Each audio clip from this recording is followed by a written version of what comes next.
Hello and welcome to Clay to Canopy, the show where I attempt to make just about everything from the ground up.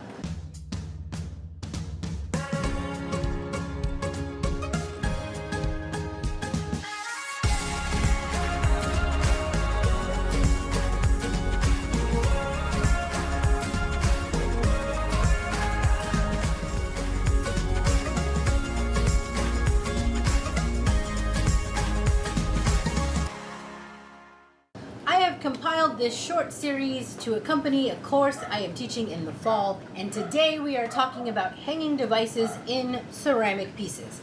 Now this information does apply to not only just ceramic work, it would be relevant if you are also working in sculpture and would like to try and incorporate some of these hanging mechanisms in your pieces. As a sculptor, we usually make things that get placed onto pedestals, but I created this series because more and more galleries are looking for wall-hung things. 2D artists, painters, drawing, photographers, they're used to hanging mechanisms. It can be a little bit daunting in dealing with three-dimensional objects, and adding hanging devices. Galleries would take more sculptural items if they were able to be hung on a wall. So that is what this series is about. Today's video, though, is going to be all about creating your hanging mechanisms directly into your piece. I have made this ceramic piece that I have installed various hanging mechanisms that I want to talk about today, and you can imagine that this piece would have something going on in the front. I left it open just so that we could see how all of the hanging devices work, but I would envision these type of mechanisms kind of worked into the overall sculpture. And it could be any shape. I also made something that is triangular shaped. These hanging mechanisms would work in any of your organic forms as long as you have one side that would be slightly flat. The absolute number one mechanism that you should be thinking about is cleating. As a former gallery installer, cleating is the one thing that I can say is the most dependable and the easiest to install. In this demo piece I made, I installed a piece of slab, and then I have beveled the edge of that slab at a 45-degree bevel. This can be done different ways, but I really just kind of eyeballed by taking my fettling knife when this was in the green stage and cut it on an angle that looked like 45 degrees. You could take a piece of wood that already has that 45, lay it on your piece of slab, and follow that along with your fettling knife just to make sure that you get a good cut. So I have my bevel here at the bottom, and then you need another alternate piece, so you could either make another strip out of clay that you bevel the opposite end of, or you can just have a piece of wood that is cut as a 45 degree. The wood is a little bit more stable when you go to do the install. Having a small piece of clay that has holes drilled in it, it's more likely that that piece could break because you're going to be putting pressure when you screw the cleat into the wall. And if it's made out of ceramic, you risk cracking that piece. I prefer to have just a piece of wood that has my 45-degree bevel cut on it. And this piece of wood is a piece of plywood. You can do this out of solid wood, but then you get into the tricky nature of dealing with end grain and face grain, is because if you cut the bevel on the wrong way of the grain, it's not as stable and not as strong. So plywood is going to be stronger. This is a 1/2 inch. This is the closest I have to the thickness of my slab. And I just used my chop saw to get this bevel angle on it. You could use a chop saw or you could use a table saw. If you don't have access to these things, you could ask a woodworker friend. Sometimes the smaller hardware stores will actually be able to do some pieces. It's a very simple bevel. It's just a 45-degree cut. So this is option number one, and this is what my absolute first choice would be. Ignore my keyholes here. We're going to talk about that in a second. We're just talking about this cleating part, and then this would get installed onto the wall. So let's go ahead and install this cleat. I did not pre-drill, but I'm going to pre-drill on this and get it installed on my dummy wall here. When you are doing this, you might want to, measure where these holes go. For the sake of this demo, I'm not going to do that.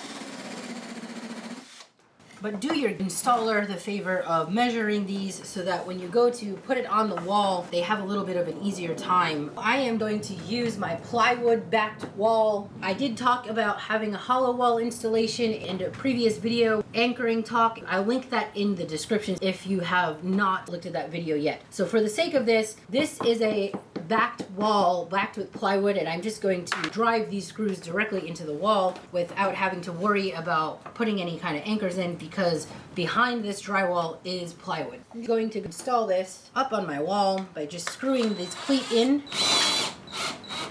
Y'all should use a level. I am just sort of eyeballing, but you should definitely place a level on here. Make sure that it looks level. I have no idea if this is level. I'm just going to it. So I got my cleat screwed on, and boom, my piece is hung. Take a look at that action again. Here we go. My cleat is on, and I want the bevel edge facing this way, and then this, again, the bevel should be up against, so your point is there. And then it just sits on like so, and it is done. And that is just like the easiest way to get a hanging mechanism. This is nice and strong. Having it directly installed on the piece and not having to install a third-party hanger, which is another video I made, is going to be much stronger and much better all around. So let's go ahead and talk about the keyholes. So I do have, for woodworking purposes, a keyhole cutter, and it will cut a keyhole in a piece of wood. If you are working with a sculpture that has wood involved in it, then you could cut a keyhole. In this case, I have just piloted 2 keyholes in here. A keyhole is designed for the screw head to go in and get caught up under the screw, and of course it did not make this good. This one's alright. I'm going to do a bit of shaving there. This is one of the problems with keyholes, that if you don't cut it perfectly right, you end up with some issues. Lesson learned, folks. I did not leave enough room in my keyholing when I made this thing, and I had to take it to the Dremel and Dremel off a little bit of extra just so that I would be able to get the screw head in. Okay, so your keyhole works where this screw goes into your wall. The hole of the keyhole is big enough for the head to go in and the screw to slot up. So it looks like this. The head goes in and it slots up. The keyhole is an okay option. As someone who used to do gallery installing, it's kind of a pain to do the install because you have to have exactly the right spacing. If it's not accurate, you end up with a very difficult situation of trying to get it in. And pieces can get broken that way, especially if it's a very fragile piece. So keyholing is an okay option. It's not the best option. The best option was definitely the cleating, but there are situations where maybe you have a weird organic shape and you have to offset your 2 keyholes. Much easier to get a small keyhole in a piece. Fortunately, I can see through the back of my piece, so I can go ahead and just trace this out as to where the keyholes go. Your sculpture is not going to have that option. In your case, you're going to have to make a template. You'll have to take a piece of paper on here, hollow it out, and figure out where your measurements are, or you can measure the distance between the 2 spaces and then figure out where you want it to hang on your wall based off of that template. You may be familiar with keyholing items that you might find for home good items like shelves and things like Target or Walmart may have come with keyholes already installed, and they give you at least a template to make life a little bit easier. You're going to be the one who has to be responsible for putting those in. When it comes to clay, it shrinks and changes in the kiln. You can go, oh yeah, I'm going to make sure I measure this exactly this distance, but then it goes into the kiln and shrinks and you end up with a very odd measurement. Templating is going to be your best bet. You'll throw a piece of paper over this and then you can like punch out where the holes are, or you can put your piece of paper just slightly below it, and that way you can mark on the piece of paper where the lines are. Pretend this is my paper and I can go, okay, this is my spot here and this is my spot here. Then you can transfer those measurements onto your wall. For this keyhole installation, the hard part is figuring out where the screw goes. The next part is just to get those screws in at those spots. Now you want to make sure you're using a long enough screw and leaving the screw protruding enough for your piece. In my case, I have a fairly thick bit going in, so I need to make sure that I have at least about a ½ inch sticking out. This is actually kind of short in this case. I should probably be using something that's a little bit longer since I need to have about a ½ inch protruding. So I'm going to take this next one and go with this longer screw.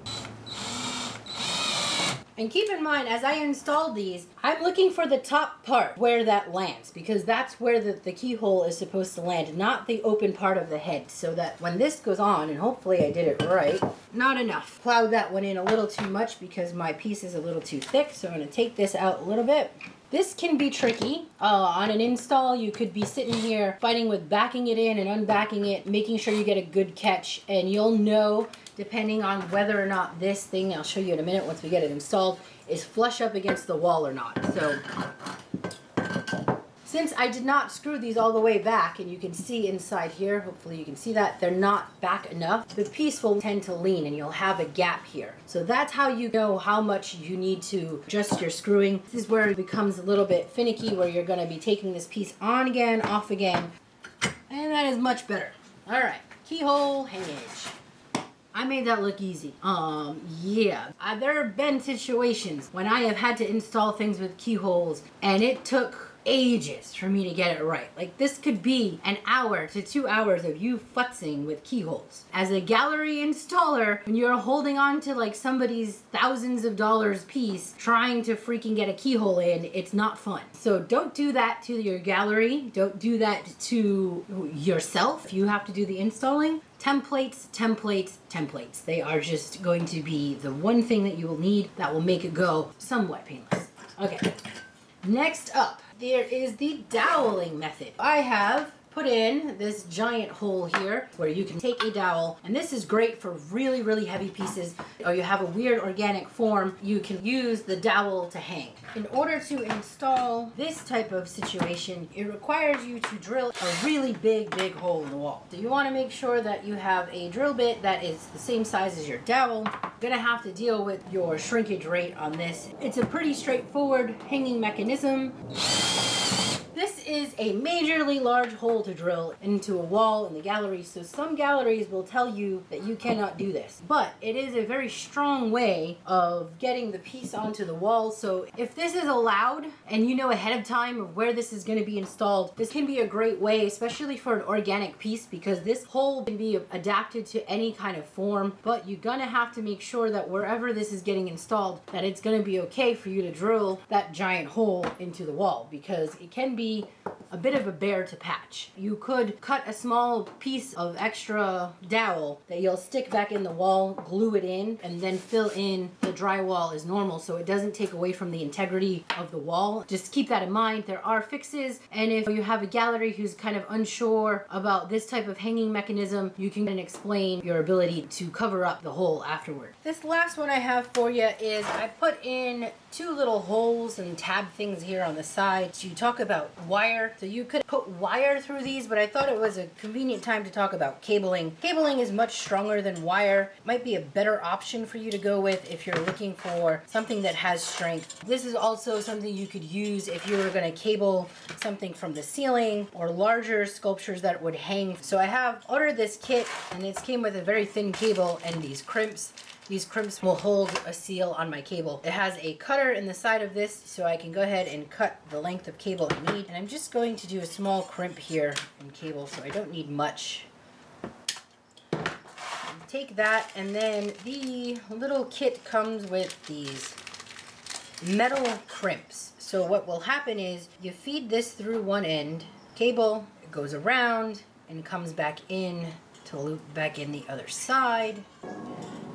And then you use the tool to crimp and seal this. So what I want to do though before I do that is actually fish it through my piece. This is not the best quality of stuff. The wire here is frayed.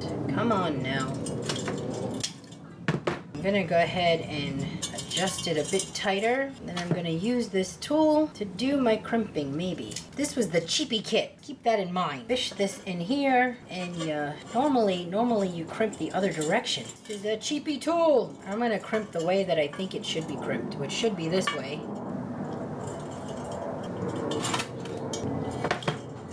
That should put an impression on that and give you a good strong seal. You can give it a second crimp, and then you'd go ahead, do the same to the other side, one side in.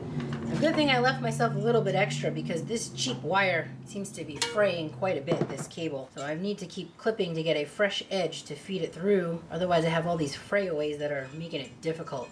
I want to get this nice and tight, and yep, I'm bleeding. Bleeding from the wires. I'm going to be able to cut this extra off. Y'all want to know the difference in quality, right? So when you buy cheap things, sometimes it's just harder to deal with just because it's cheaper quality. And y'all like, is it really necessary to spend the money? Well, I'm okay with a couple of wire sticks and some blood for the saving of money for this demo. But maybe if it was my actual piece, I'd probably spend the money and get the better quality stuff. Y'all make that choice on your own. All right, crimp done. You want to check it, make sure it doesn't pull out. Trim off my extra.